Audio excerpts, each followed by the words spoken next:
So the question comes up, and I keep, what I said at the outstart was like, develop the skill to network. If that's not your thing, you're just not comfortable with it, it's because you haven't developed a skill. It really comes down to that. So I'm a big proponent that says we all have done some kind of social networking in our lives, that was in the field of fun or interest. Like it wasn't like, oh God, I have to go find a job and sell myself. It wasn't that. It was like, no, I want to go play golf. I want to bowl. I want to play a card game. I want to play, play, right? There's in the word, right? Or an interest could even be a book club, whatever. It doesn't really matter what it is, but you can practice all of those networking skills and not be asking for a job, and you're not in a professional setting.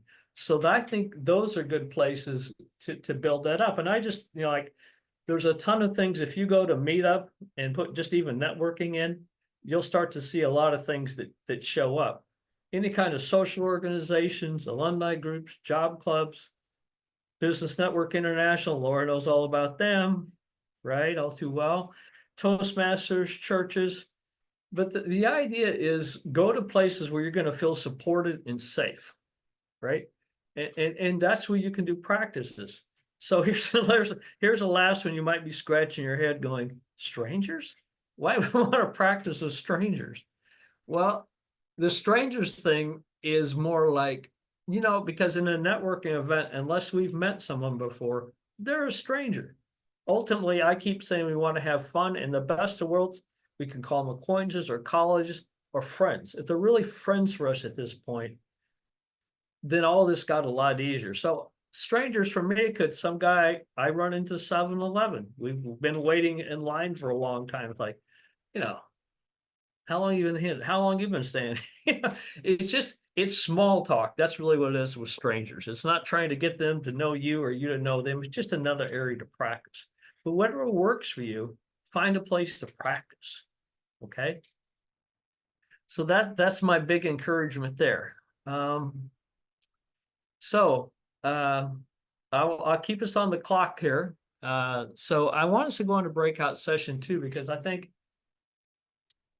this will help you get a more of a handle and to remember, a couple things. Like, one, we want networking to be enjoyable as much as I can. I don't think many of us are going to come back and say, oh, I went to a networking event.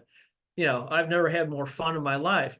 However, I could come back from that networking session and say, that was a lot easier than I thought. Or I met this one person who I really enjoyed talking to. Maybe you talked with several groups of people at tables. So this is what I really encourage you to do. It follows the second. And so in the breakout session, and Laura, if you also put the questions in the chat like you did last time, just identify social networks that you enjoy belonging to now or in the past, and why you joined them, and this is getting to be a wordy question. I don't want it to be that wordy, but skills you use to play and what was the benefit. So the main thing I will say is I want to take out of this question is identify the social networks you have belonged to in the past or do now that you enjoyed, right? And what's been the benefits of that, right? Why if it has been a good benefit from you, that book club, whatever it is, let's just talk about that, get to each other, know each other a little bit more. And then can you see a way to transfer those skills over into professional networking? Because guess what? You're doing the same things most of the time, right? You're asking questions, you're finding commonality, you're getting to know each other. As my friend Milry would say at the beginning of an interview, let's just get to know each other, right? How do you get to know each other? Social networking. How do you transfer that over to professional networking, right? And if there's time, and you'll have, again, this will be switched back and forth 5 minutes each, because I don't want to run over here. We'll keep things on track. But I want you to think this, whoops, I tell you, I must have an itchy finger tonight. There, I got it back in the holster now. So we're all good. If you have time, identify the steps that you'll take to practice and improve your networking skills, if you have some time. But I want you, before you all go into breakouts, I want you to think about the person that you're actually have been in the breakout either before or happens to be the same again, or it's a new person, that courage and vulnerability, like if that's something that you want to do and you think this is a person you could talk to, we know you already have something in common. One thing, it's about work or starting a business or advancing career, right? You already have that commonality, but that might be a person that you consider of adding to your network. Someone safe, someone who listens, someone you can talk to. So just trying to keep that in mind over the next, we'll say roughly 10 minutes. Hi, everyone. Good, glad to have you back.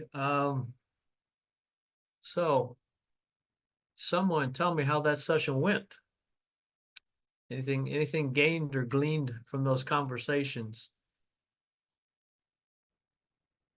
No? Okay.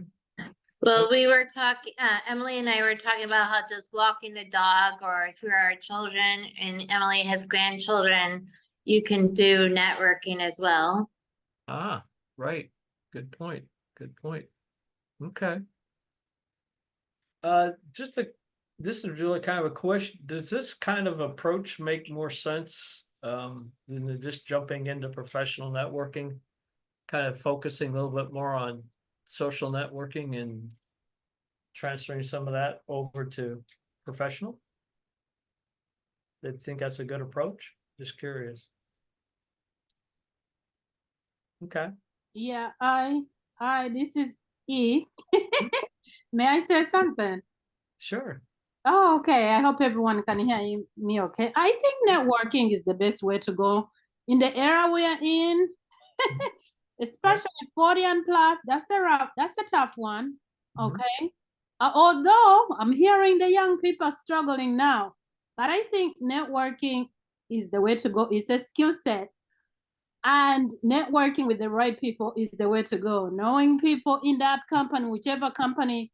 So one thing I was thinking like of doing moving forward is if possible, is maybe try to see if I know someone in that company whom I can get a referral before I submit, for jobs. I think sometimes that kind of helps because sometimes it's not what you know, it's who you know.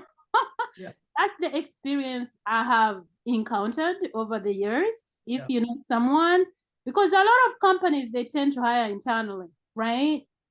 So, but anyway, that's all I wanted to comment. Just a little.